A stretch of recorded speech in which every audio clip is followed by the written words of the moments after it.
All right, good evening, everyone, and welcome to our very first Sober Open Mic Night of 2025.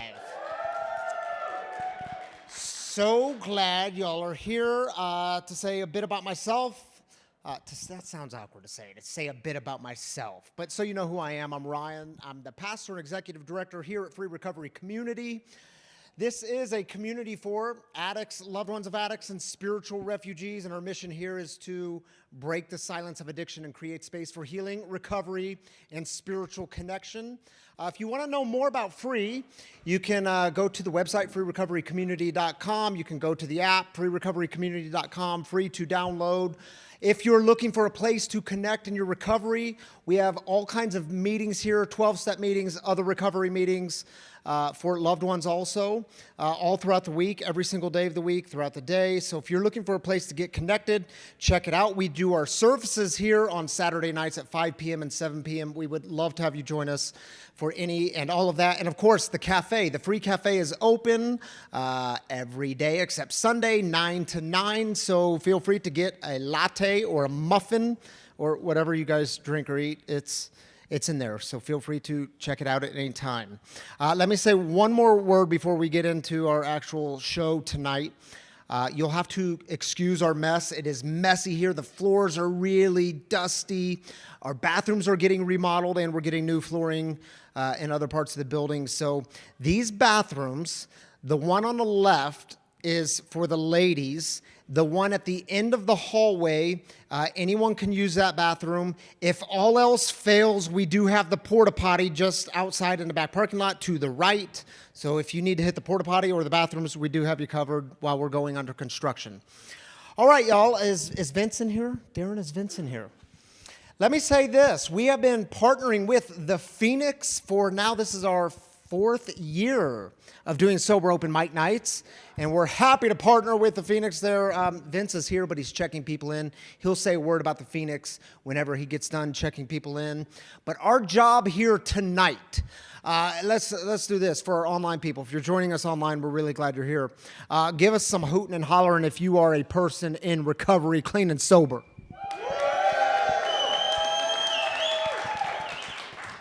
Yeah. It's why we get to do this. It's why we get to show up and be present for ourselves, to each other, because finally we're clean and sober. We can do this kind of thing now. And what's happening tonight is some of you taking the stage, you're doing this incredibly brave thing. You're getting on the stage. Oftentimes early in recovery, maybe even the first time since you've been sober, and you're like, man, I don't know if I can sing sober. I don't know if I can play an instrument sober. And our job here, sitting in the audience, is to constantly cheer you on, to clap for one another, root for one another. We have a tagline here at Free. In fact, y'all can shout it out on the count of 3, those of you that know it. 1, 2, 3. We don't do shame in this community. We're going to cheer for each other and clap and root each other on. It's going to be all kinds of fun. So we are going to get started tonight. Our first performance, I don't have my set list with me, but I remember the name John. Is John in the house? John, where's John? Vaughn? What's the last name, Vaughn?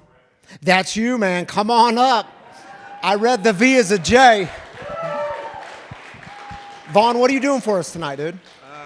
Do I use this? Is comedy, I think. Yeah. Oh, well, there you go. You're going to do some comedy. That's all right, fine. It's all you, Vaughn. Take it away, brother. I was going to do comedy, but I don't think I'm in the mood anymore.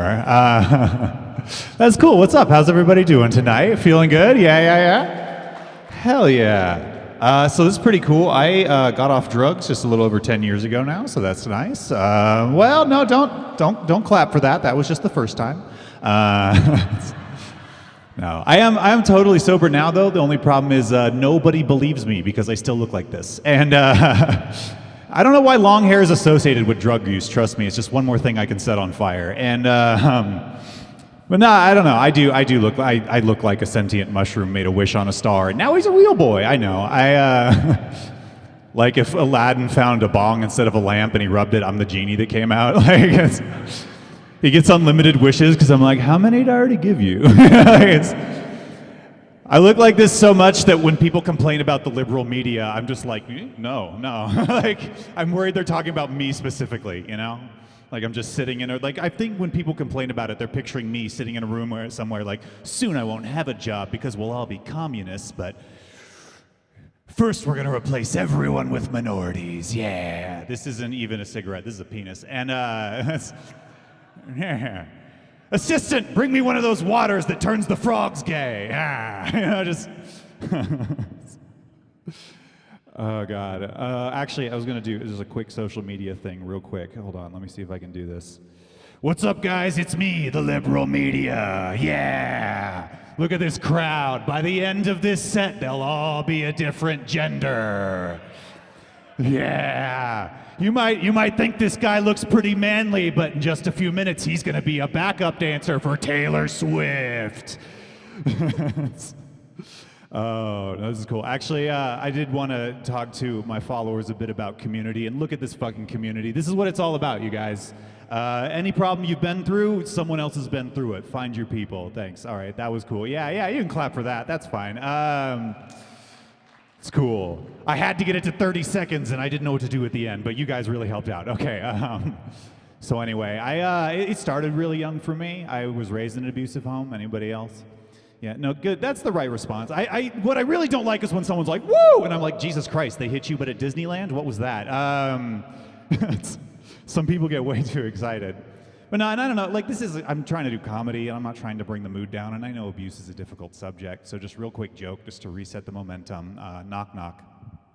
Shit, it's my dad. See, I can joke about it. Lots of therapy. I'm doing much better. Thank you. Don't get me wrong, it messed me up a little bit. Like, like somebody will tell me, a knock knock joke. They say knock knock, and I go, come back with a warrant. So like that's how I'm doing. Oh, I don't know. Like, so yeah, my dad, like, he used to like hit me growing up, but and I can't say I agree with that. I know some parents will hit their kids thinking like, oh, well, this sucks, but it's a lesson, this will keep them out of prison. But like, any of you been to prison? Full of dudes who got hit. It's all dudes who got hit. You know what you never see in prison? Guys who talk about their feelings. Like, I don't snitch about anything except how I feel inside. Like that's, fuck around and find out how much I love you. Like that's, There's only 3 things in life worth respecting: money, pussy, and boundaries. No, you've never. Never in your life, dude. Oh, man. I guess I got lucky in the long run. I got the kind of trauma that made me funny, but I don't recommend that. Don't go home and hit your kids like, be more fun at parties. Like, that's not going to work. That's not how it goes. And it's because it's a delicate balance, It's just like, oh, yeah, they're learning the rules. They're funny. Oh, they're a magician. You don't want that. Which I don't care. I don't care for magicians. I'll just say, okay, a magician's the only person who can steal your wallet and you're supposed to clap for them? What is that? No, I don't like that. I'd say arrest him, but he'll break out of the handcuffs and the cops are like, put him on TV. No, how did he do it? By being a thief, okay? Get him out of here, And I really hate magicians. I don't want you guys going home thinking like, okay, that was funny, but I think he got molested by a magician. That's not what happened. Show us on the doll where he pulled the rabbit from. That's not it. That's cool. The flyer said family friendly, but there was a star next to it. So I'm pushing the boundary. That's cool. But yeah, so it didn't all happen at once for me. Like there were definitely speed bumps on the way to sobriety. Like I remember they legalized mushrooms in Denver and I was like, mushrooms are mild. I can handle mushrooms, but then I took it too far, like I always do. Now I'm banned from the aquarium. Can we just admit it's super weird Denver has an aquarium? What is it doing here? It makes no sense. It makes no sense. I'm walking through, the drugs are kicking in. I'm like, do the fish know they're a mile above the sea? Like, I don't think they do. Or like maybe there's one who knows, but they just think he's crazy, right? Like he's like, guys, this isn't the ocean. It's just a simulation. They're like, oh my God. Oh my God. It's like, shut up, Rodrigo. If it's not the ocean, why does it feel wet, idiot? He's like the flat earther of the fish tank. Actually, what they really said was, cállate, Rodrigo, si este no es el mar, porque se siente mojado, pendejo. Because these are tropical fish from near the equator. Yeah. Not all fish speak English. Did you guys know that? Yeah. That's the kind of thing you learn high at the aquarium. So anyway, they caught me yelling in Spanish at the fish. And And they just came, they knew right away though, someone who looks like this freaking out at the aquarium, they're just like, we got a code 420 at the fish tank, code 420. Like they got me, they were on it. They came and got me, they're like, shh, buddy, calm down. It's okay, we're gonna get you to Meow Wolf. Yes, we are. I kind of thought I was at Meow Wolf, you know? All right, I think that's about my time, right? I think I'll give it back to the room. That was really fun though, guys. Thanks, you're a great audience. Appreciate you. All right, thank you, Vaughn. Thanks for being here. Is Stone here? Stone's next. Yeah. Stone is next. Stone, come on up and let's hear it one more time for Vaughn and his comedy. Good to have you here, brother. Stone, what are you going to be doing for us? You're going to do poetry. So from comedy to poetry, y'all, this is Stone. Take it away. Hello. I'm going to be doing some poetry. You guys probably guessed that from the way that I look and talk and act, that I do poetry. You saw the nose rings and you went, they're going to talk about their dad. I'm going to get into a first poem. This first poem is called Fuck Off. I am totally healed and moved on from this situation. I'm fine. How dare you accuse me otherwise? So as much as it may seem, I don't actually hate you. In fact, I don't hate you so much that I hope you get a promotion at your job without a pay raise. I hope that you have a great hair day, but then it rains, and I hope you have sex with the hottest person that you have ever seen in your entire life, but that it is just missionary, with like too much eye contact. In fact, I am so healed and moved on from this situation that I hope you win a raffle for an electric vehicle, but I hope that car is fucking ugly. I hope that the next time you're in a big group of people, you know a lot of fun and interesting facts about the topic of conversation, but you keep getting interrupted and talked over, so by the time you get a chance to interject, the subject has changed, and it's super weird, and everyone notices. And actually, man, I'm so unfazed by the way that things went down between us. I hope that you get a cat one day. I'm not gonna wish anything ill on that fucking cat because I'm not a monster, but I do hope that that cat throws up on your rug constantly and is just perpetually kicking sand out of the litter box. And I hope your favorite coworker brings a big box of your favorite cupcakes into the break room at work, but by the time you make the pilgrimage to the break room, there's only one left, and it's smushed into the corner, and it's weird and deformed and covered in frosting, and like, yeah, you know, it tastes the same, but man, is it messy to eat. And honestly, you barely even cross my mind anymore, obviously. And so I hope that you get emotionally stable one day, and there is no punchline here, because I don't actually hate you. It may seem like it, but the only thing that I hate here is that you and I cannot be friends while I stay sober, and I hope I stay sober. I don't hate you, but I hate the situation. I hate that our friendship came at the cost of my recovery. I hate that I miss you so much, but you know what? It's your fault that I miss you, so fuck you. I'm gonna wish every mild inconvenience I can upon you. I don't hate you, but I hate that we built our friendship on the foundation of addiction, so that means that I cannot be safe while you are in my life. And honestly, I hope you grow and change into the person that you were always meant to be. I hope you get everything that you have ever wanted out of life. I hope I don't hear a word about it. I hope that you go into every place that we used to be in together, that we used to be degenerates in together. I hope your eyes search for me in all of them, and I hope you never find me in them. That was the first poem. Thank you. I have another poem. Do we want to stay funny, or do we want to talk about my dad? This is a genuine question. Why are you guys laughing? I don't understand. Shout out a response. I'm panicking. Wow, a resounding dad. Holy shit. I don't know if I have this poem fully memorized, but none of you guys know that.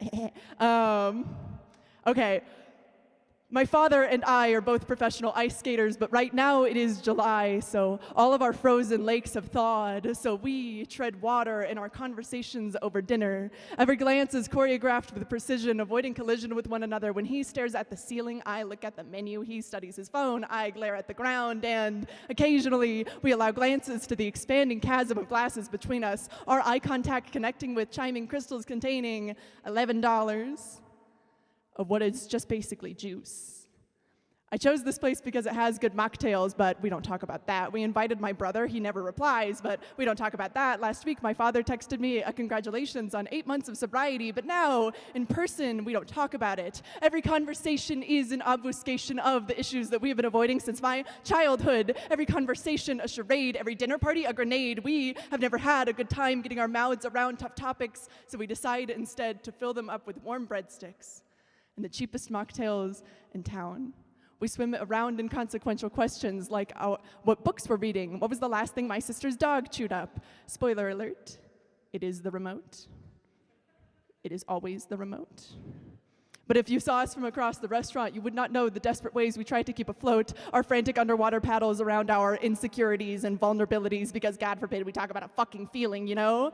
But if you saw us from across the restaurant, you would not know the desperate ways we try to keep afloat, because God forbid, I messed up. See, you guys noticed that I don't have this memorized. Who gives a shit? Because God forbid we talk about our fucking feelings, you know? Sometimes I wonder when he looks at me, which one of us he really sees. Sometimes I wonder if when he looks at me, instead of daughter, he sees water, which is a way of saying if he lets me in, he thinks he will start to sink. Sometimes I remember when we used to have ice skating rinks made out of our own inside jokes, but now we don't even look at each other.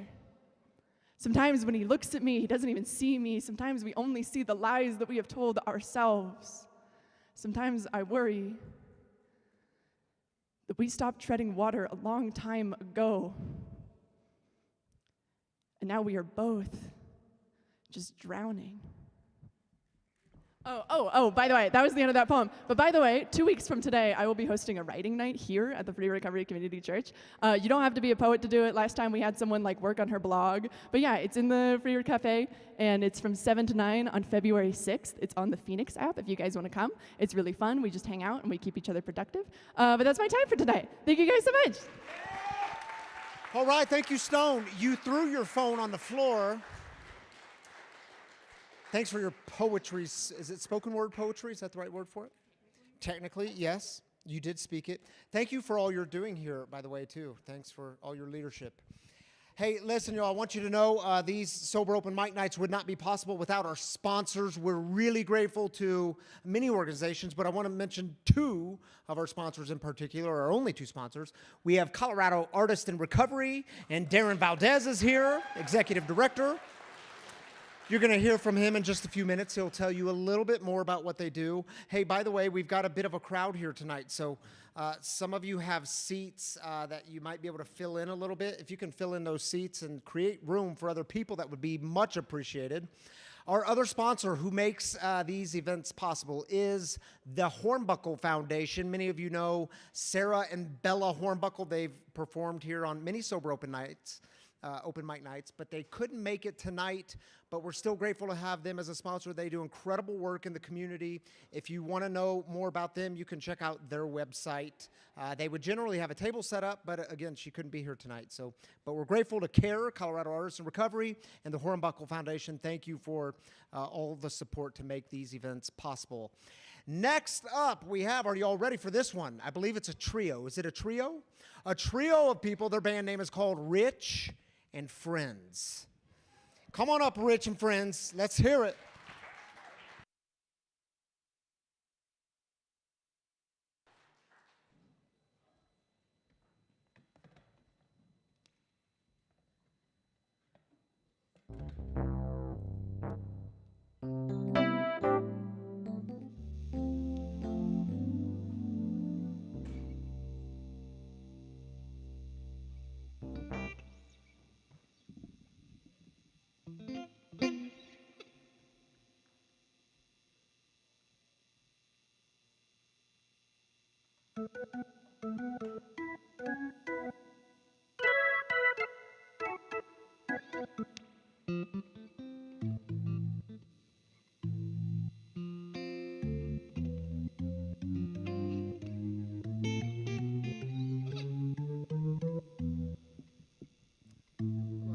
can't start without me informing Ryan that he plays good music at his services, but I just don't recognize any of it because it's so new. So I got myself, Rich, and Marshall, and Steve here, and we like to play the old stuff, and I think I hope that Ryan recognizes at least one of these songs. Gonna open up with a little Bob Marley tune, written in 1977, released in 1980. It reached the top 20 in the UK, peaked at 17. There's a dispute about what the song is about. Bob Marley's friend was with him at the time when he was writing it, and there were 3 little cardinals that would come down periodically every other day. Okay, that's one thing. He was singing about the birds. The second opinion is the 3 backup singers in his band, after it was released, he started calling them the 3 little birds. So they think it's about them. All right? Here we go.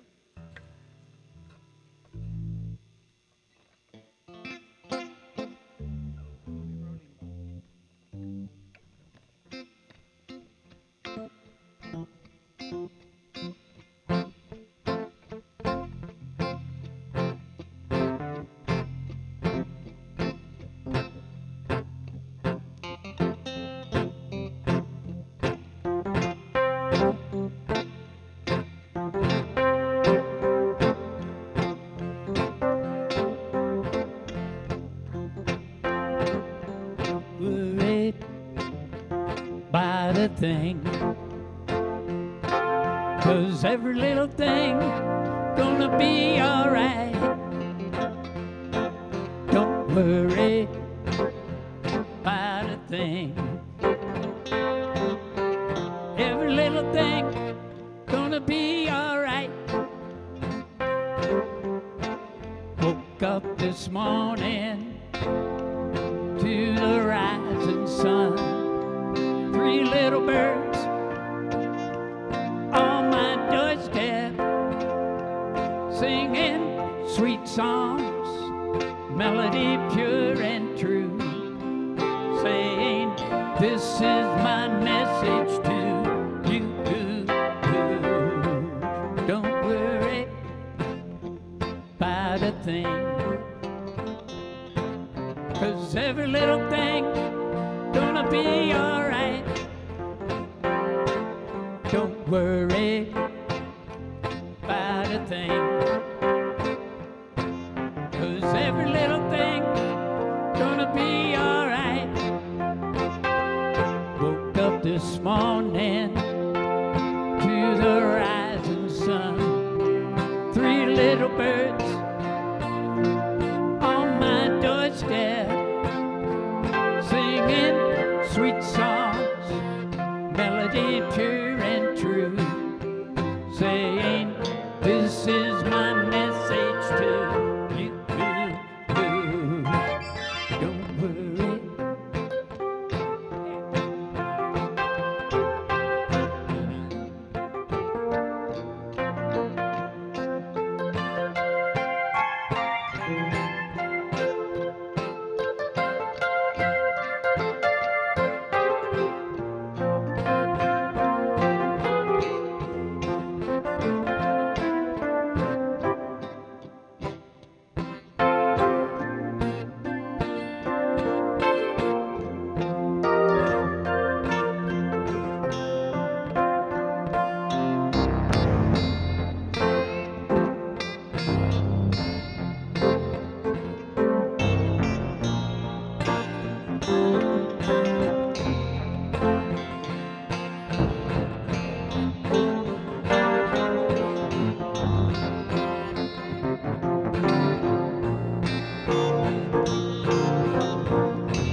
People get ready. The Impressions, 1965. This song was a song by Curtis Mayfield. Song about boarding the train for the Christian afterlife. It was rewarded and put into the Grammy Hall of Fame in 1998.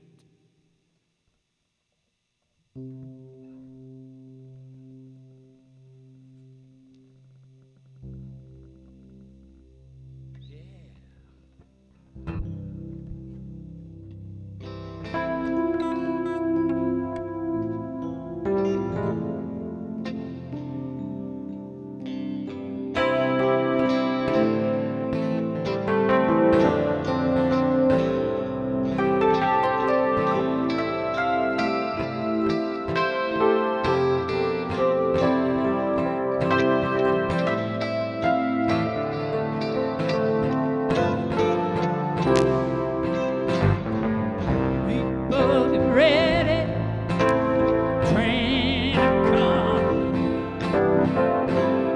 Don't need no ticket, just get on board. All you need is faith, is a diesel hum. Don't need no ticket, you just thank the Lord.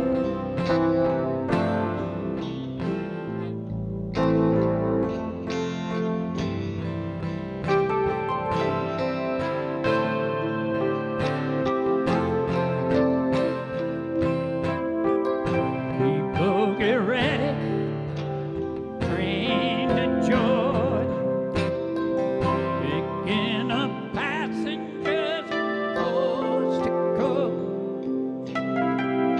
It's the king, keeping the doors jointed. Don't need no just get on board.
There's no room for the hopeless sinner who hurt all man just as himself. Have pity on those whose chances were thin. There's no hiding away from the dawn.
Careful on the stage.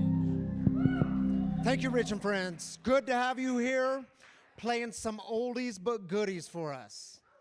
Taking us all the way back to 1969? 65. Many of us weren't around at that time, but you brought us back, and we are grateful for it. All right, y'all. Next up, where's Deborah? Is Deborah here tonight? Deborah's right here. Deborah, come up on the stage. It is your turn. Are you going to bring us some more comedy tonight? She's going to bring some comedy. Let's hear it for Deborah. Good to have you here.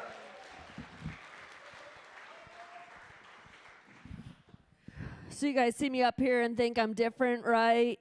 Maybe even a little bit special. Ooh, look, she has a microphone in her hand. She must have something important to say.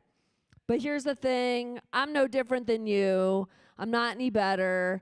I still pee in the shower and wear underwear that I should probably just throw out.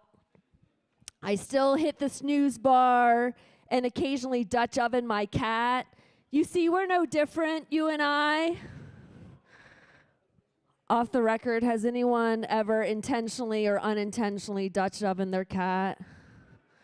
Okay, this brave soul confessed. I've never done it on purpose, but when it has happened, I think it's a pretty okay way of letting them know who's in charge, you know? Sometimes that line gets a little blurry. I did want to ask Rich and friends, did Bob Marley ever write a song about farting on his cat? Okay, maybe it was a B-side.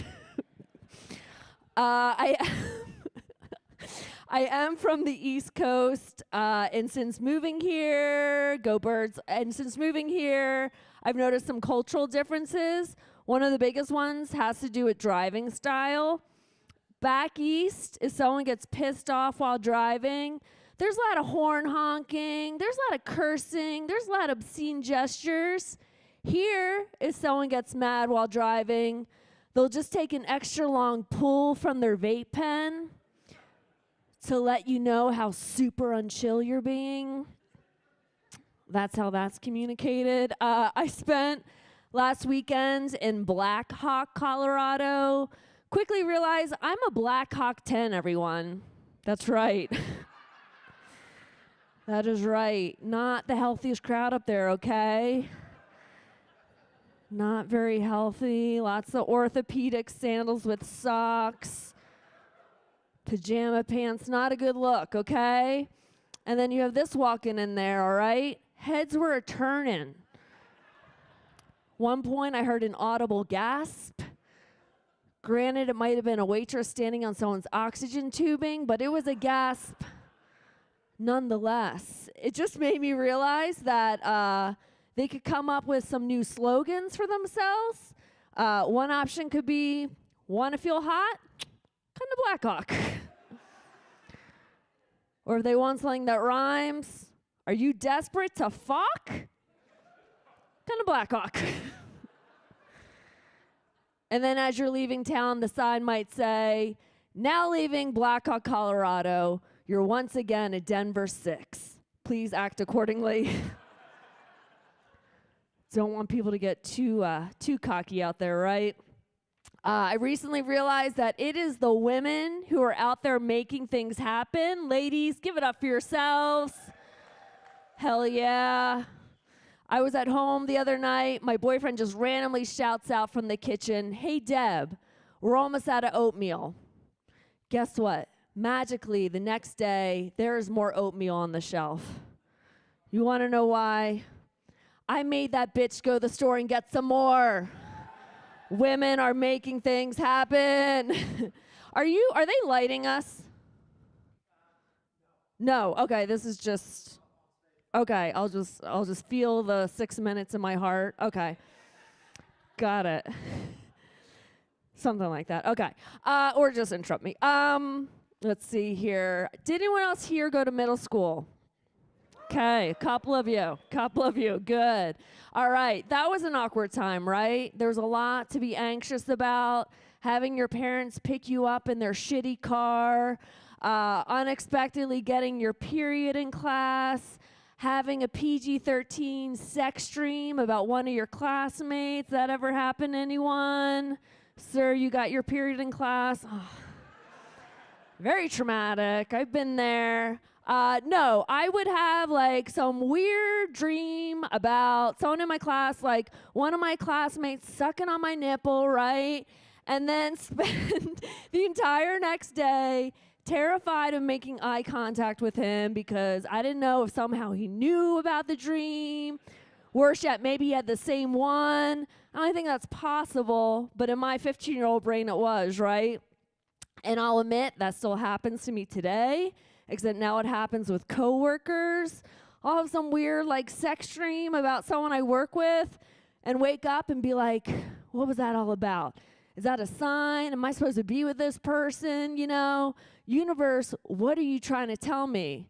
And the universe is like, you a hoe. Touche, universe, touche. I was going to ask if anyone's doing dry January. I'm feeling yes. As a middle-aged woman, I'm doing dry from now on, okay? Sir, I need you to know that was a joke. Something I say for cheap laughs. I did quit drinking 4 years ago. Thank you.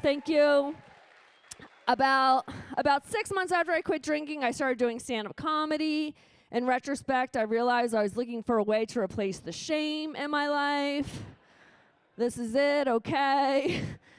God forbid I lead a shame-free life, all right? Got to be up here talking about farting on my cat.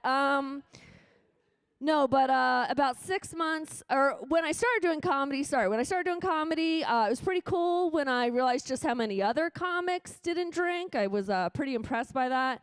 But it wasn't because of health reasons or because they want to keep their minds pure for their art. It's because their cars won't start if they do. There you go. I do have a boyfriend, you guys. I have a boyfriend. We've been together for almost 10 years, so you guys know what I'm thinking about, right? Mm-hmm. This is the next finger I want to stick in his butthole. Things are pretty serious. All right, you guys are so much fun. Thanks for hanging out tonight.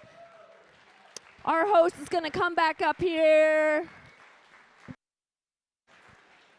Thank you, Deborah. Good to have you back here on the stage. Always good to have you. Hey, I want y'all to meet, if you don't know, a dear friend of mine, and again, one of our sponsors here tonight, Darren Valdez. He is the founder and executive director of CAIR. Come on up here, Darren, and tell us some of the great work that you do in the community. Thank you, Ryan. First, let's give it up for Phoenix and for Free for hosting this amazing event. It's been going on for almost 2 years now, getting bigger and bigger. It is so important to have these things for us. My name is Darren Valdez. I'm the director of Colorado Artists in Recovery. I just celebrated 11 years of sobriety. Thank you. And I was one of those guys who used to be out on the street, you know, and I had like 15 backpacks, and I did the little sway, the meth sway, you know. And I was lucky enough to get into a place called Sobriety House. Sobriety House, let's hear it. And what they really taught me was the value of getting connected to a community outside of treatment, right? Getting outside of treatment, my sponsor said, you can go have fun now, and I didn't know what the hell that was. Without drugs and alcohol, I don't know how to be human. And the thing is once you find a tribe of people that can support you and be part of your lives, sobriety is a joy. And what we do at Colorado Artists in Recovery is we give you opportunities to find that kind of tribe. We do all kinds of creative expression, music, yoga, all these different things so that you can dip your toe into a new experience. You know, your counselor says you should try new things. Well, this is a great time because you're going to have a lot of time in your hands, right? So our table here has some of our workshops. If you get on our newsletter, we'll send you all the new workshops we have coming up. They are all free for people in recovery. It's a great way to meet other people that are walking this journey just like you. I want to thank the Phoenix and Free for hosting this wonderful event. You're going to hear some of our participants and teachers here. Ryan's coming up soon, and he's going to lay down some poetry. We have a poetry club every month. We'd love to have you join us. Thank you for being here tonight. Thank you, Darren. Thank you for all the great work that you do. Do check out their table, Colorado Artisan Recovery. Check them out on your way to get a coffee or your way out. And I want to introduce to you, Darren just mentioned him, Ryan, who is part of Colorado Artisan Recovery. He's going to come do some performing. All right, man, it's all yours. Have fun. All right, let's figure out if I know how to work this thing. Oh, yeah, okay, cool. Hello, all. My name is Ryan, and as Darren mentioned, I am a poetry teacher for Colorado Artists in Recovery, and we got a lot of cool events. We just started a poetry club. It's on the fourth Wednesday of every month. It's actually free. It's from 6:30 to 8. We get together, we talk about poetry, we share poetry, we do some co-writing together. It's really cool time. Additionally, in March, we're going to have a workshop. It's a 4-week-long workshop, and I'll teach some poetic processes, some techniques, etc., etc. And yeah, that is also here at Free, also on Wednesdays, also same time I said before, 6:30 to 8, yes. And if you are worried that you're not qualified to be a poet, don't worry, you don't have to bring a fedora. All you need is a heart and a pen, and we supply the pen, so yeah. Okay, cool, I got a couple poems for you.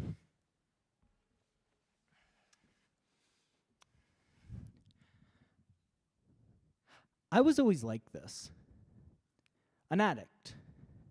Before all the badness, the trauma, the mental illness, I was always like this. For instance, at the age of 6, concerned my big boy teeth would grow crooked, my dentist told me to stop sucking my thumb. My parents got me to promise to stop, and I did. I promised. But then instead, I found hiding spots around the house, under the stairs, behind the couch, each an oasis of habit where I could get a hit. Soon after, my parents invited my scary babysitter, Donna, over for dinner. That night, I hid outside on top of a large rock. We lived in the mountains, and I, surrounded by trees, darkness closing in on me, sat on top of a large rock, sucking my thumb. Sure, my scary babysitter was going to tell me to stop. I didn't want to have to face an intervention at the age of 6, and so I sat on top of a large rock, because if she came from the front, I could jump to the back of it. And if she came from behind, I could jump to the front of it. If she came from one side, I could jump to the other side. And if on that side, I could jump to the other side. And so I sat on top of a large rock, and then I sucked my thumb, and it got dark, and no one came looking. And then I sucked my thumb, and it got cold, and no one came looking. And then I sucked my thumb, and then I sucked my thumb, and then I sucked my thumb, and still no one was looking. I went inside, and they hadn't noticed I was gone. And no one mentioned my wet thumb. They were just happy to see me, and Donna had only come over to have dinner. I was always like this. From the age of 6, before I ever discovered alcohol, I was always like this, an addict. Thank you.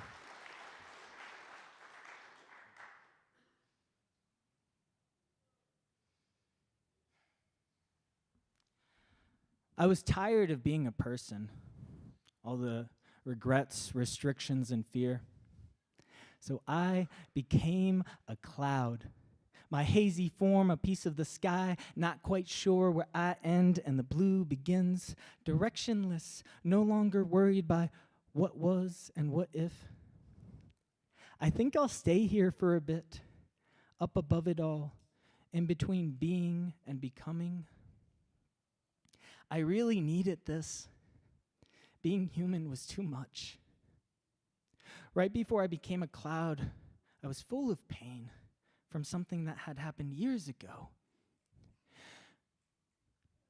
But it still hurt, and I didn't think it would ever stop hurting, and I didn't know if I had made the right choice, and I just couldn't feel that way anymore, so I decided not to be human anymore. So now, I'm a cloud, and for a while, I'm just gonna drift around. There's plenty to see. Emerald fields, blue seas, the quilt of creation, endless, expansive, all part of the same whole. Did you know clouds look down and imagine shapes and groups of people? And just like when you look up at us, we don't wonder who you were or who you'll become. We just appreciate who you are now. I like being a cloud more than I did being a person. But I know one day, after I gather all the misty new me I can, I'm gonna feel full. And I'm gonna be too much to contain. And some people will be happy about that, and some people will be mad about that. But regardless, my rain will fall, my rivers will swell, and I'll create a new way, carving a green path into this world for myself and all my fellow rivers who follow. And then I'll return to the ocean and finally remember I was always just a part of something much bigger. Thank you.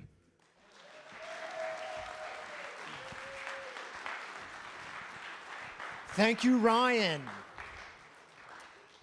All right, y'all, here's what we're going to do. We're going to have one more performer.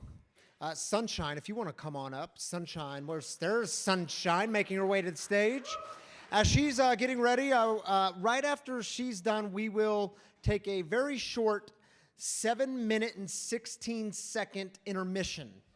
I don't know why 7:16. I just made it up, but you're going to remember it. 7 minutes, 16 seconds. Tech team, I said that for y'all.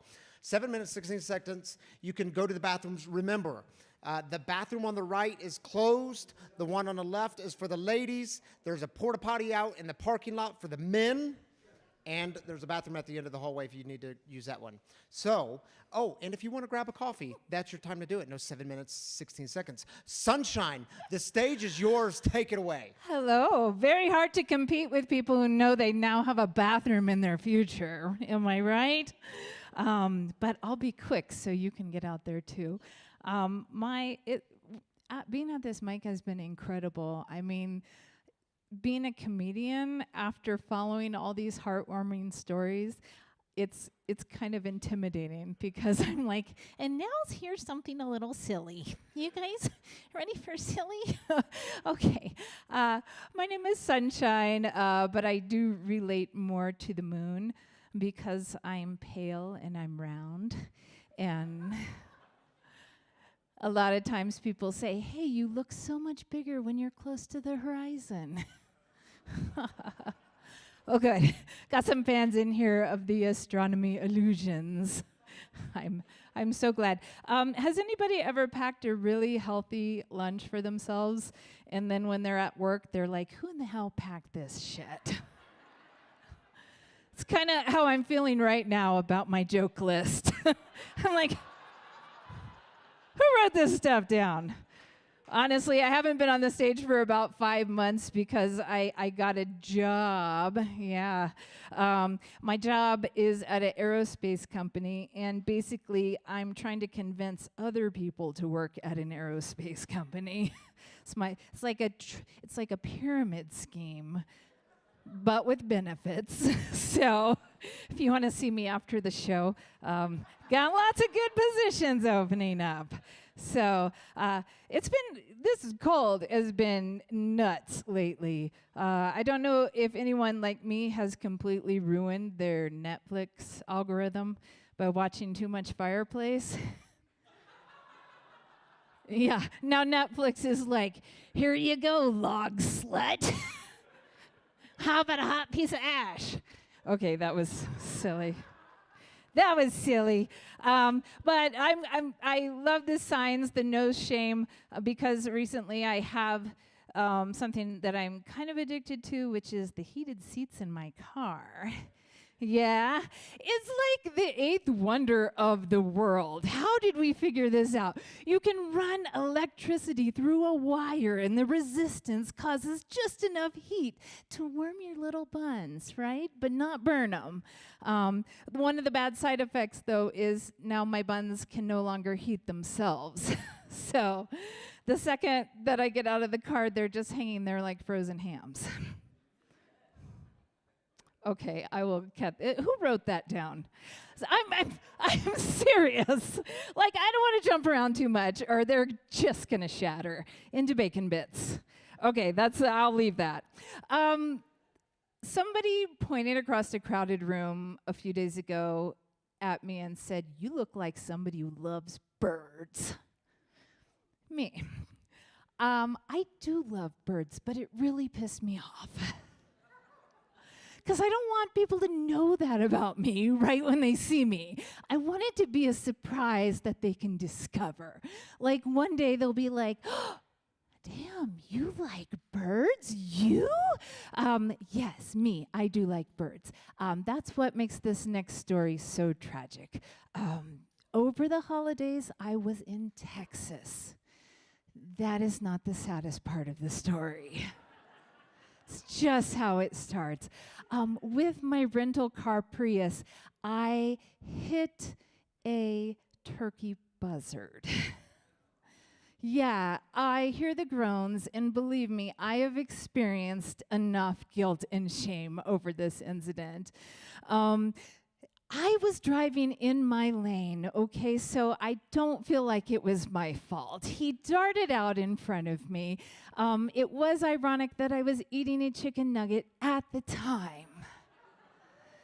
But if you've ever hit like a little bird before with your car, it's kind of like a poof, you know, it just explodes, like feathers are everywhere. But hitting a turkey buzzard, it's like you just hit a bird that spent its entire day eating other birds. It's like the turducken of roadkill. Okay, it was this experience kind of like the end of the firecrackers. You know, it wasn't just a poof. It was like poof, poof, poof, poof, poof, poof. Okay, this has no punchline except that I did not get my my money back from my down payment on the rental car because it looked like I had a big pillow fight with someone, and half the pillow was filled with stew. Okay, that was too much. You're really gross, really gross. Just picture it. The windshield wiper fluid did not even touch this bird stew. Okay. Moving on. Yeah, it has been a sec since I've been on the stage. I didn't think you would notice. Listen, I grew up in the 70s, guys, which means I spent, any other, latchkey kids out there? Just me? Yeah. I spent most of my childhood by myself in the woods playing a game called I'm an Orphan.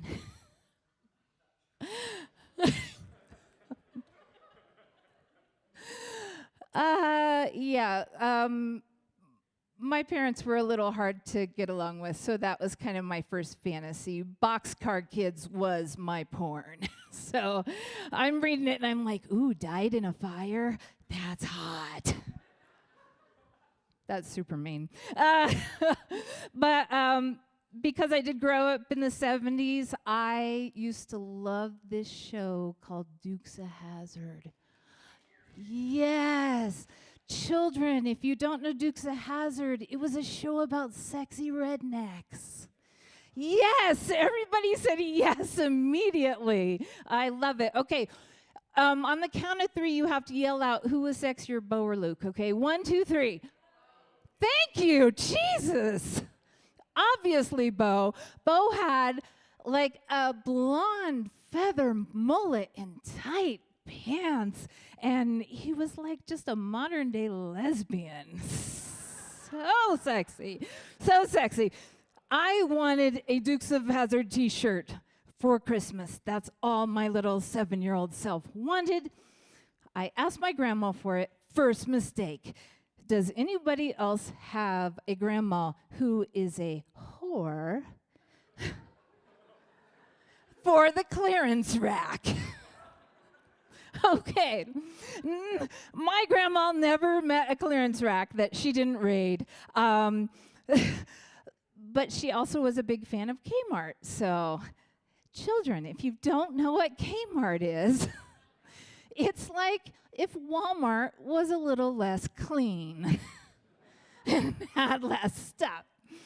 So she shopped at the clearance rack at the Kmart for my shirt, and of course there were no main characters left.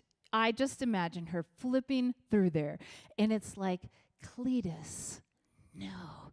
Cooter, no. Enos, no. she ended up buying me an Uncle Jesse t-shirt. And I think it's because he was the first townsperson that wasn't named after genitals.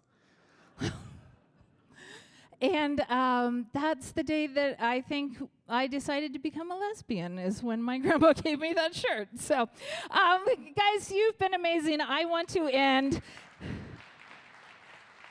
Can I end with one vocal impression? This is an impression of Axl Rose of the fame of Guns N' Roses, but he's lost in a cornfield. Okay. I, where do we go now? Where do we go now? Okay, I'm done. Thank you. Impressive. Thank you, Sunshine. Hey, y'all should give yourselves a big round of applause because we have been doing these now this is our 4th year, like I said, and Vince and I were just talking. I think this is the largest sober open mic night we've had, 200 plus people. Good on you for showing up.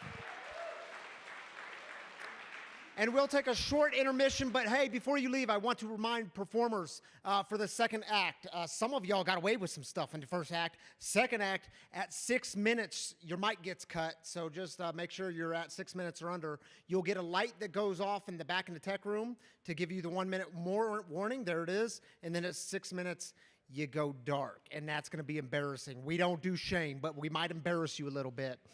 All right, y'all, go get a coffee, check out the bathrooms if you got to use that, and we'll see you back in 7.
through, so we're going to keep it moving. We're having Ryan make an announcement to get everybody back in here. I was not in here at the beginning of the show because I was running registration. You probably saw me losing my cool and sweating trying to get everybody checked in. My name is Vince Huseman. I'm the Community Engagement Manager here at the Phoenix. Thanks. If you're new to the Phoenix, we're a national organization. We build sober community through free events and activities.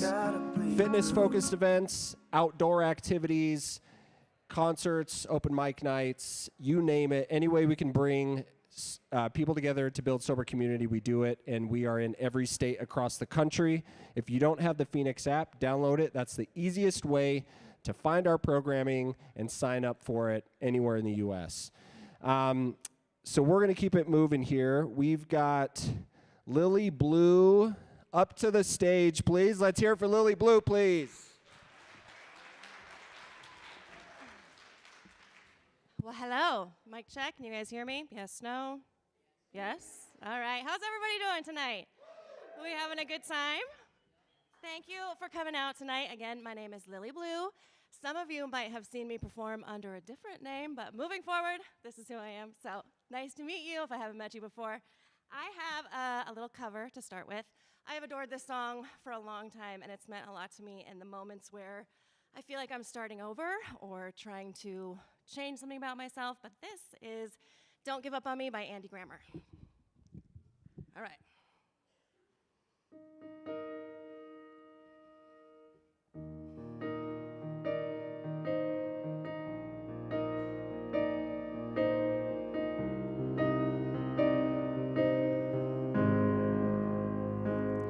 I will fight for you. I always do until my heart is black and blue. And I will stay with you. We'll make it to the other side like lovers do.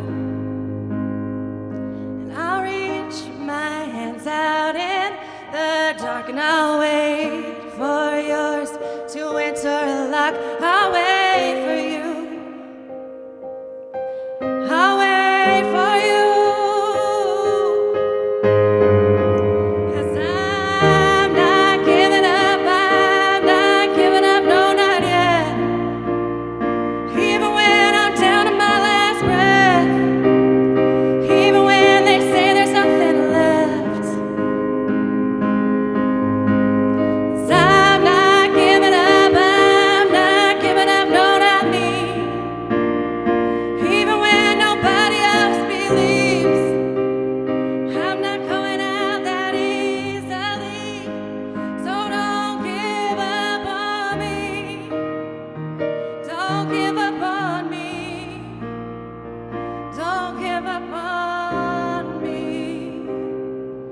On me. All right, this next one. Hi, thank you. This next one I wrote. I wrote this song at a time in my life where I wasn't letting myself listen to any love songs because I didn't have romantic love in my life at that time or this time, but you know. That leaves out a lot of music you can listen to when you don't listen to love songs. So I had the thought of like, what if I sang these songs to myself? And I really liked how that felt. So I wrote a little love song to myself. This is called Knows My Rhymes.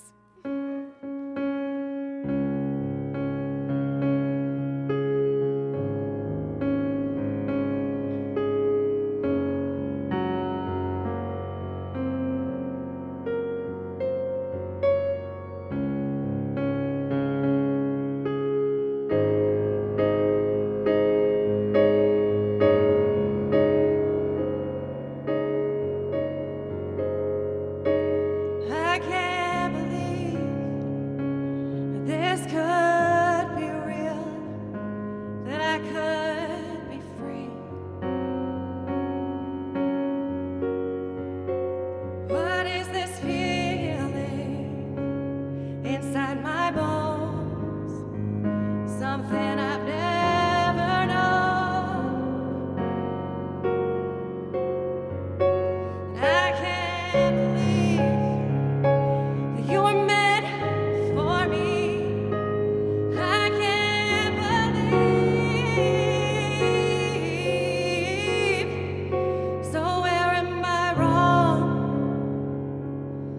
will you go? I cannot know.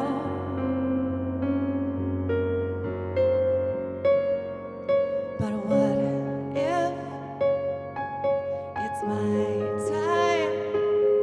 This is my turn. I know my rhymes. Because what if this is my time? This is my turn. I know my rhymes for the rest of my life.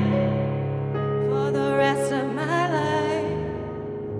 For the rest of my life.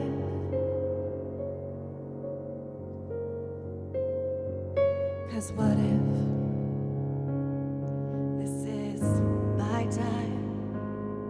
This is my turn. This is my life.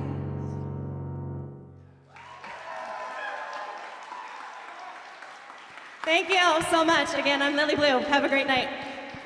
All right, keep it going for Lily Blue, please.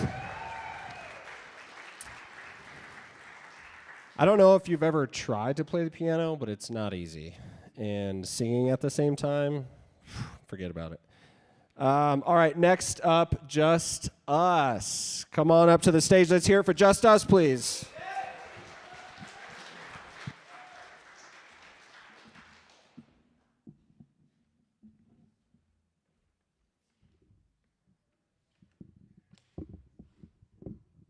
Just quiet out there.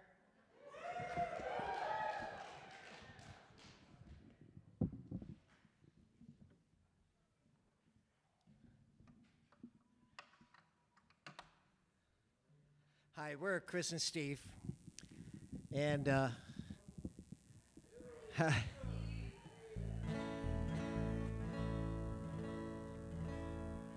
sure you got. You got our guitar, I guess.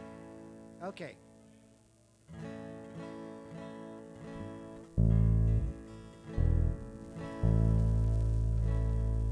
Ready.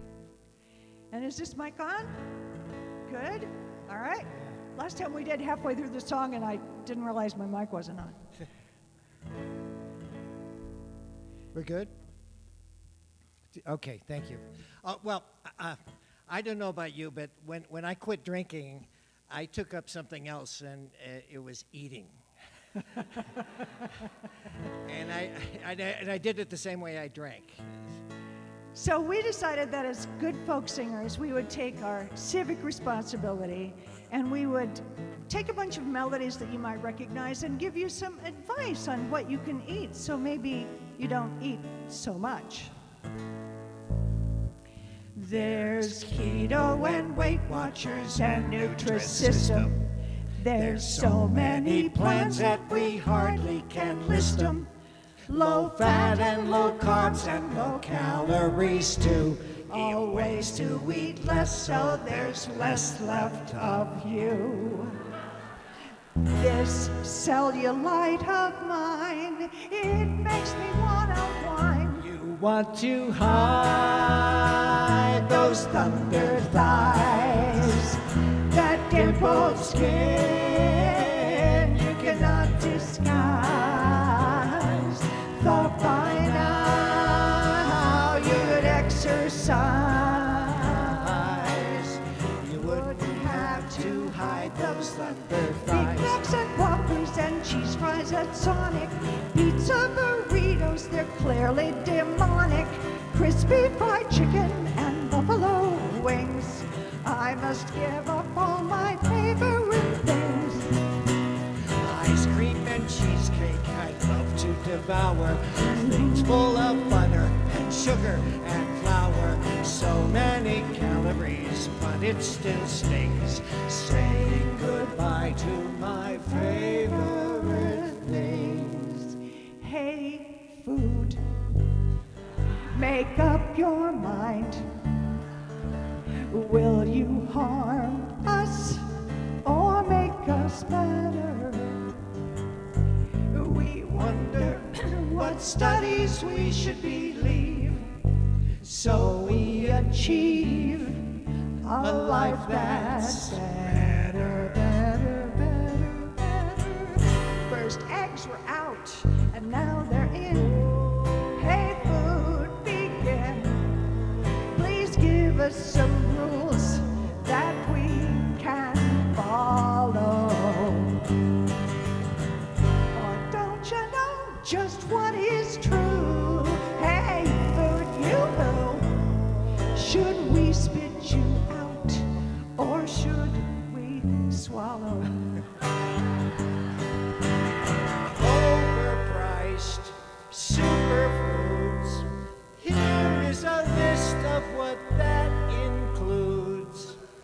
Blue and black and red colored berries, grown organic, that never varies. Never sweets or from Ben & Jerry's. That's the whole the list. Kale and broccoli, dark leafy greens. Eating smart, you know what that means. Maybe you'll fit back in your jeans. That's the thing you missed. Oh, you know it's better when we eat this stuff like wild-caught, genuine salmon. But these are the choices you make off the cuff. All the labels you'll have to examine. Only get the rice that's basmati. Pay a price, it's good for your body. Even though it sure costs a lottie. But we must insist you'll be thinner if your dinner has the things On this line. Sing along, you know this. Na na na na. Hey, food. Yeah, you got it. Na na na na. Na na na na. Hey, food. Food, food, food, food, food. Na na na na na na na. Hey,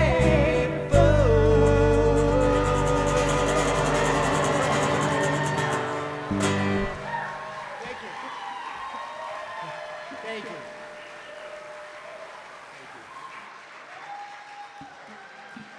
All right, keep it going for just us, please. Personal favorite. So good to see you too. That was amazing. Okay. We're going to keep it going. We've got Dana McTavish. Dana, come on up.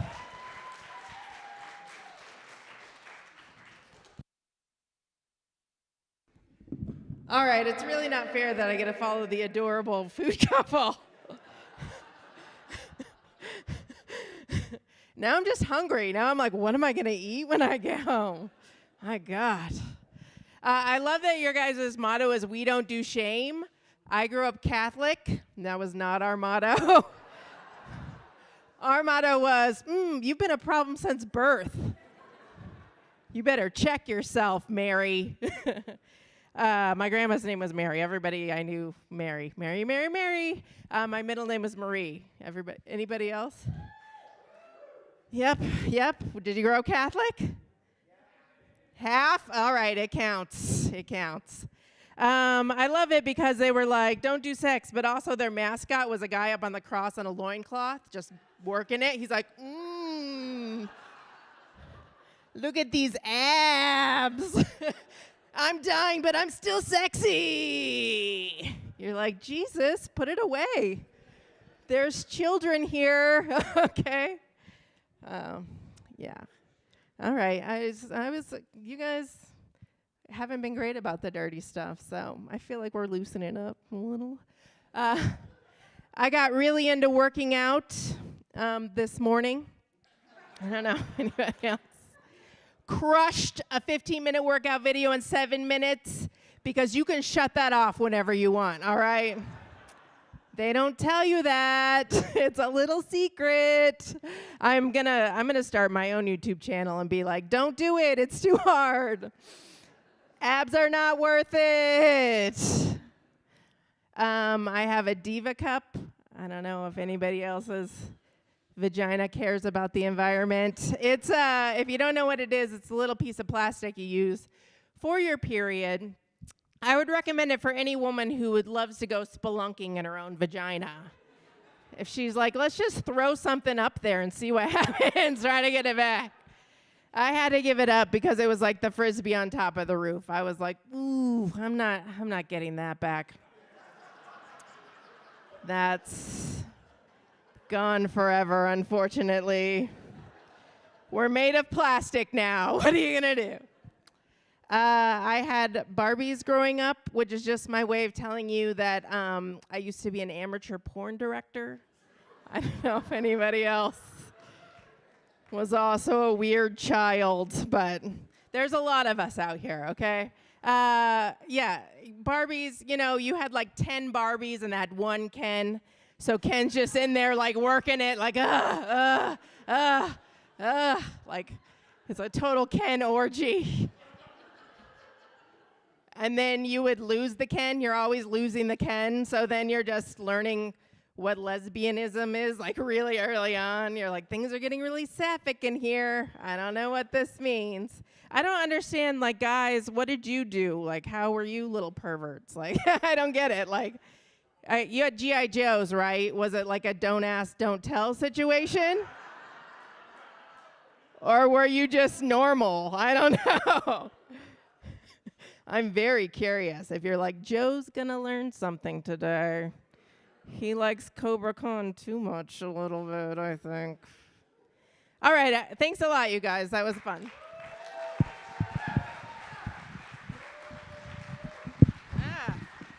Keep it going for Dana. That was awesome. I think that was the first time I've seen Dana perform here. Dana, was that your first performance here? Yeah, that was awesome. Please come back. That was great. Speaking of, open mics, these are the dates for the entire year. It's every other month, 4th Thursday. Super easy to remember. So the next one is March 27th. If you have the Phoenix app, you can click on the events tab, search open mic, and see every open mic for the rest of the year and sign up right now. So who do we got next? Maddie. Maddie, come to the stage. Do we got a Maddie? Stage name is Maddie. Going once. There he is, Maddie. Come on up. Let's hear it for Maddie, everybody.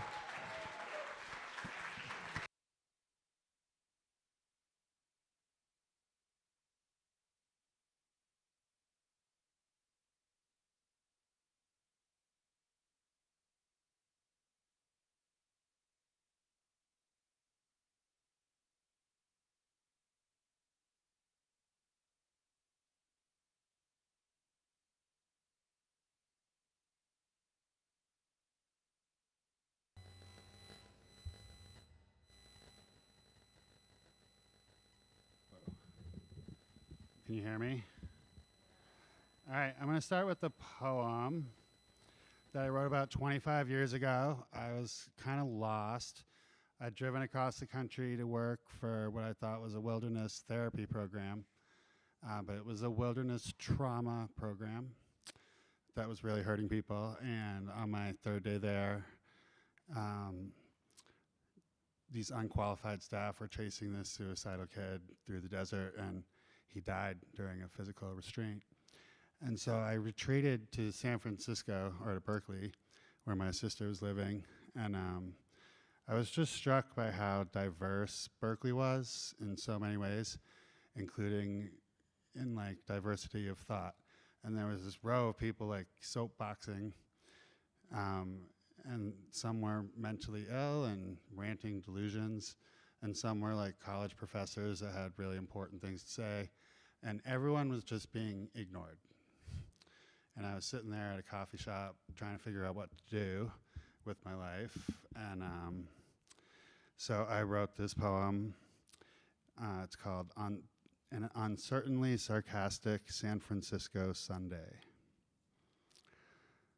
Well, here I am on Sunday in the calm, quiet clatter of a California coffee shop, a casual cupboard clank contemplation of culture, craziness, class, charisma, creativity, considering consciously composition, character, conversations, criticism, conclusions, consistency, watching footsteps, fashion, and faces frequenting 4th Street, a tired gaze and a smile of the woman behind the counter as she trades dollars for coffee and a croissant.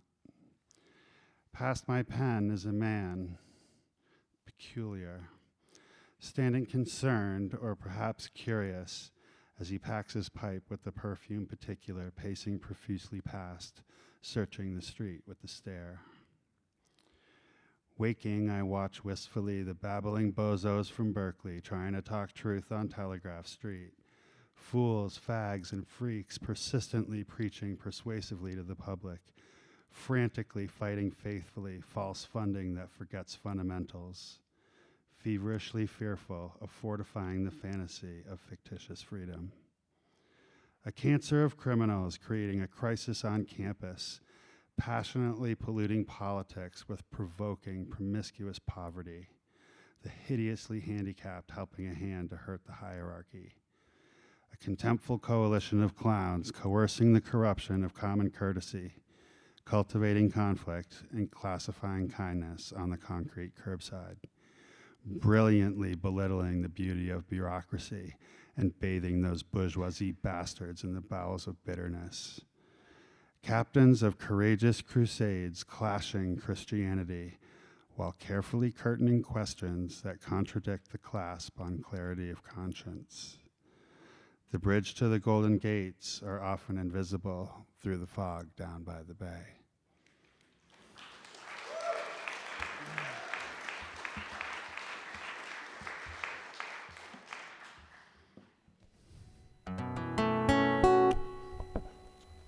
This is a song I was inspired to learn after a really unhealthy relationship ended. It's by Elliott Smith.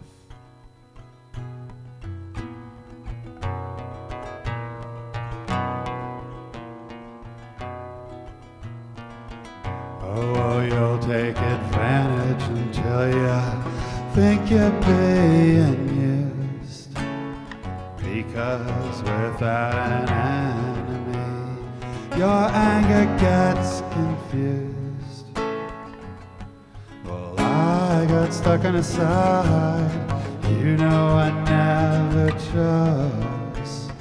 It's all about taking that easy way out for you, I suppose. Oh, well, there's no escape for you, except in someone else. Although you've already disappeared within yourself. Well, the invisible man, he's always changing clothes. 'Cause it's all about taking that easy way out for you, I suppose. And I watched you making mistakes. I wish you luck, I really do. But the problem with the puzzle is the heavens that fell through.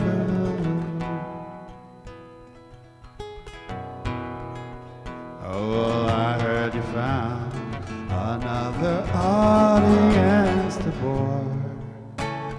He's a creative thinker who'll imagine you more. Well, a new body for you to push around and close.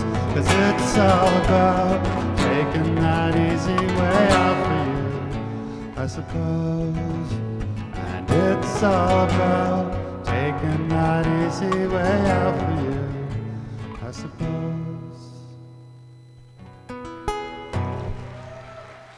Thank you all. All right, Maddie. Keep it going for Maddie, please. Thanks, everyone. So we've got 3 more performers. So thank you all for hanging in there.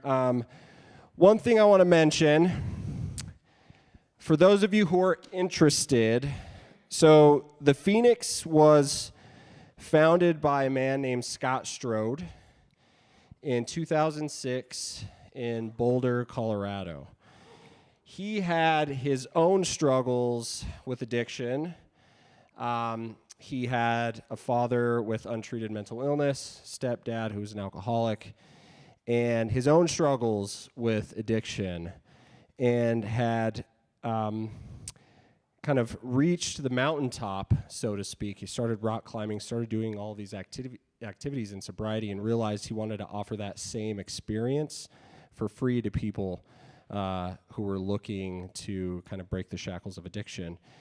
He started taking people on rock climbing trips and biking in 2006, and that has grown into a national organization that will reach 1 million people this year. And he wrote a book. So it's a memoir with a mission, really. If you want to learn more about his story, want to learn more about the Phoenix, how the Phoenix was started, we are giving these away on your way out. We don't have enough for everybody, unfortunately.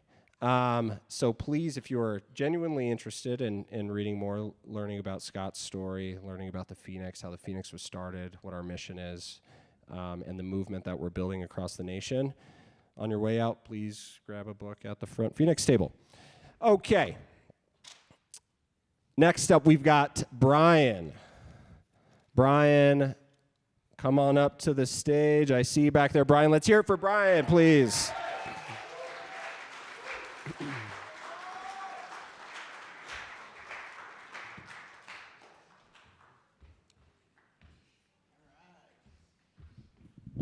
Hey, good evening, everyone. How y'all doing? Round of applause for the other performers. You guys are friggin' awesome. It's a lot of pressure here. My name's Brian. I'm from the 80s. Any Gen Xers out there? Anybody Gen X? If you're under the age of 35, you need to thank those people. I'm serious. Gen X didn't get enough credit. We were the guinea pigs of the 20th century. Parenting, you know, my parents were great. I love them to death, but they grew up in the 50s. You know, their music was 1, 2, 3 o'clock, 4 o'clock rock. You know, like, it's not going to inspire too many parties. And they were parenting me. And then Sony came along and invented the Walkman, right? I mean, I don't think you guys realize how damaging the Walkman was. You know, my parents are listening to 3 o'clock rock. I'm listening to Twisted Sister. We're not gonna take it. You know, and I started recognizing lies. I started recognizing they really had no clue about the drug revolution. You know, they were kind of just guessing. And Nancy Reagan just said no, right? Just say no to what? I mean, no to Tylenol? You know, power's a drug. Should I say no to power? The scent of a woman? That's a drug. You know, so I just said yes. And I decided it was going to be my mission to get to the bottom of these drugs. And I did it for the people. You're welcome. You know, so I dove into this drug world. I started with cigarettes. I mean, all my heroes smoked cigarettes. Joe Cool, the Marlboro Man. I mean, Andrew Dice Clay did a whole bit about jogging 5 miles and smoking. So I felt, all right, maybe it's healthy. You know, so I took a carton of cigarettes to Christian camp when I was 13. The fat kids had the candy. I had the Marlboros. Next, I investigated alcohol. You know, when I was 12, I went to a wedding. My dad said I could have some sips. He didn't stipulate how many sips, so I had about 300 sips. And all of a sudden, all of my sister's friends, the 16-year-old girls with boobs, hanging out with me. Not hanging out with my sister who wasn't drinking. Like, she followed the rules. I got the attention. Next, LSD. I mean, my friend's dog turned into a monkey. It was amazing. You know, so I'm starting to recognize I don't think all these drugs are bad. And I realized there's no such thing as a good drug or a bad drug. Right? Drugs are drugs. There's good people. There's bad people. But the drug is just a drug. And nothing proved that more to me than marijuana. My parents told me marijuana was just as bad as heroin, just as bad as crack. You know, it was a Schedule 1, no medicinal value whatsoever. You know, then I tried it. I gotta be honest, marijuana's not that bad. This kid moved down to Fort Lauderdale from Vermont. He was a snowboarder, freaking super cool. Picked me up, driving to school, and he's smoking a joint. He's like, yo, man, you want to smoke this? I'm like, no, what are you talking about? No way. And this kid had the absolute best day. I mean, he was eating candy, sleeping through all the classes, nobody bothered him. So I started to say, maybe the other drugs aren't so bad. You know, so I tried crack. Turns out they were right about the crack. You know, I dove into crack intentionally. It was an exploration. Everything had been discovered by the time 1988 rolled around. You know, Sir Edmund Hillary climbed Everest. Ponce de Leon found St. Augustine. So I dove into the crack hole to see how far down it went. And my goal was to teach people how to get out. You know, because it's a long climb and you can do it. Anybody out here love an addict?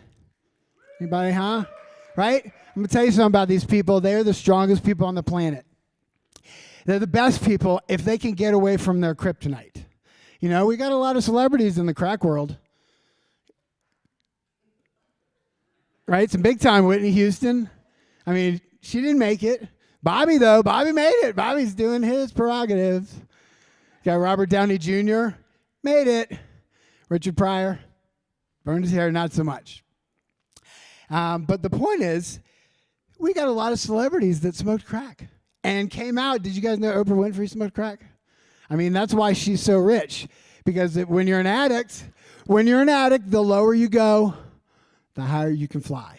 You know, water finds level ground. So anybody in the struggle, I want you to know, you can get out. You can find a life, and there is a path. It's just simple steps. Just got little stuff to do, you know. Just need to change everything. But it's easy if you just take one step in front of the other. So on a serious note, you know, the drug problem, it affects everybody. There's nobody that has somebody that they don't love. So whether you're California sober and just drinking wine and weed, or Colorado sober, or Vancouver sober, just meth, there is a way out, and appreciate everybody being here tonight. My name's Brian, and I love you guys.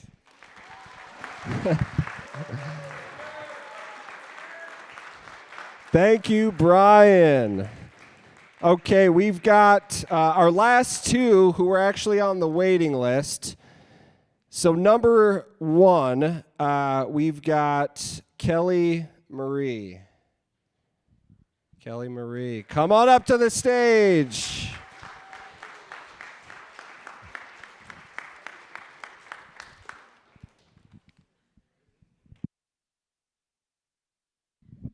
Okay, this is my first open mic in Denver, so it's been many years. And I've always been a singer, but when I was a kid, it was one of those things I kept really private. I only sang around my brothers, not around my family, not around my classmates. So it wasn't until after my brother Andrew died of suicide in 2013, and then 4 other significant deaths in a period of 14 months after that, led me down this journey, and I wrote this song. So I'm gonna sing it a cappella tonight, and that's how it started too, was as a way for me to just be with a song I wrote and connect with strangers, which all of you are to me still, so. So if I shake, just, you know, bear with me. Okay. Inspire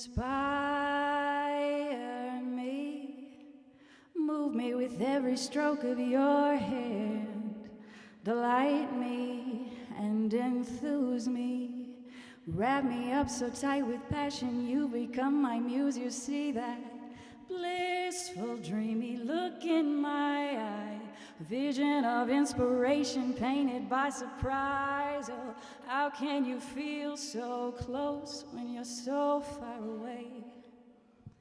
I met you in a choice encounter. I was drawn in by your light, all over hues and movement, wisping around in plain sight. Whisper more words in your brush strokes, longing to just feel your touch again. You left a warm embrace frozen on my skin, a coquette approach to a lingering grin, and now I can't get you out of my mind. I am singing about you in every line, and if I don't see you again, I'm sure I'll be fine. But every moment I spent with you was worth my time. So stay on my mind, on my mind. Turn me on, paint me all over again. You inspired this song, now give me what I need to finish it. Oh, under the moon, beneath the stars, a masterpiece happens when you make love in art. Cover me quickly, I feel so exposed. Just use your fingers, color me all over. I can't get you out of my mind. I am singing about you in every line. And if I don't see you again, I'm sure I'll be fine. But every moment I spent with you was worth my time. So stay on my mind.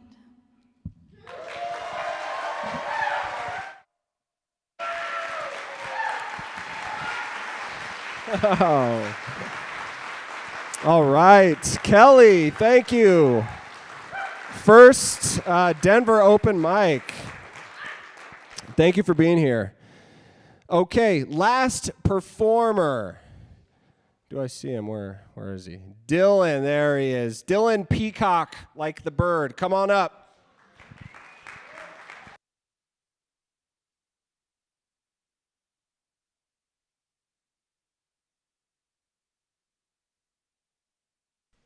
Oh man, it's a nice couch. All right.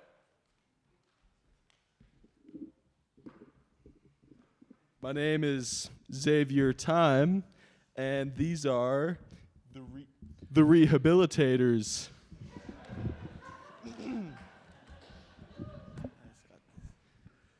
Here's my story, it's sad but true. It's about a girl that I once knew. She took my love and she ran around with every single guy in town. Whoa, hey, whoa, hey, whoa, whoa, whoa,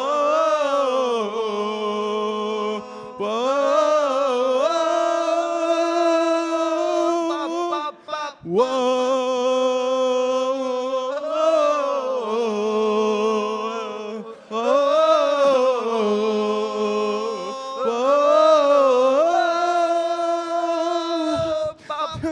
I should've known it from the very start. Hey, this girl to leave me with a broken heart. Hey, listen, people, what I'm telling you. Hey, I keep away from a runaround Sue. Whoa,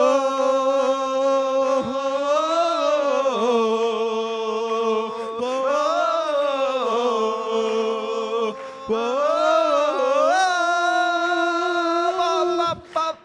I miss her lips and the smile on her face. I miss the touch of her hair and this girl's warm embrace. So if you don't want to cry like I do, I keep away from a runaround Sue.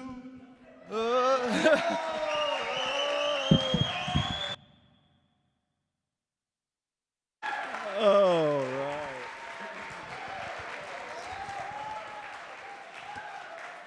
Well, what a way to close it out.